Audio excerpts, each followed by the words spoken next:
అవతలి వాళ్ళని చూసి భయపడడం అనేది ఒక పెద్ద భయం. కానీ దాన్ని జయించేందుకు ఒక మార్గం ఉంది. ఆ భయాన్ని జయించాలంటే అవతలి వారిని అంచనా వేయగలగాలి. మనుషుల్ని అంచనా వేయడానికి 2 దారులు ఉన్నాయి. మొదటిది, ఎదుటి వ్యక్తి కూడా మీలాంటి వాడే అని గుర్తుంచుకోండి. అతను ముఖ్యమైనవాడు, ప్రతి మనిషి అంతే. కానీ ఇంకో విషయం కూడా గుర్తుంచుకోండి, మీరు కూడా ముఖ్యమైన వారే. మీరిద్దరూ ఇద్దరికీ లాభం కలిగే ఒక పని మీద కలుస్తున్నారు. పరిచయం లేదు కనుక అవతలి వ్యక్తి మిమ్మల్ని భయపెట్టేంత పెద్దగా ముఖ్యమైనవాడిగా కనిపించొచ్చు. కానీ అతను కూడా మీకున్నలాంటి కోరికలు, సమస్యలు ఉన్నవాడే. ఈసారి మీకు కొత్తవారిని చూసి భయంగా అనిపించినప్పుడు ఇది గుర్తుంచుకోండి, అవతలి వ్యక్తి కూడా మీలాంటి వాడే అయినప్పుడు అతన్ని చూసి భయపడాల్సిన అవసరం లేదు. రెండోది, అర్థం చేసుకోండి.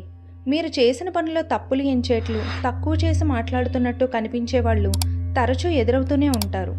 అలాంటి వాళ్ళని ఎదుర్కోవడానికి మీరు సిద్ధంగా ఉండకపోతే మీ విశ్వాసాన్ని ఘోరంగా దెబ్బతీసి మీరు పూర్తిగా ఓడిపోయారని మీకే అనిపించేటట్టు చేయగలరు. కొందరు పెద్దవాళ్లకు కూడా తమకి ఉన్న కొద్ది హోదాని అవతలి వాళ్ళని పీడించడానికే వాడుకోవడం ఒక అలవాటు. అటువంటి వాళ్ళని ఎదిరించే శక్తి మీకు అవసరం.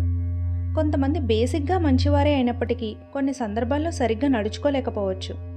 ఎండనపడి బ్యాంకుకు వచ్చిన ఒక పెద్దాయన కౌంటర్ దగ్గర 1 నిమిషం ఆలస్యాన్ని కూడా భరించలేక స్టాఫ్ మీద కోపంతో అరవడం మనం చూస్తూ ఉంటాం. ఇలా ఎవరైనా మీ మీదకి యుద్ధానికి వచ్చినప్పుడు మీ ఆయుధాలను బయటకు తీయకండి.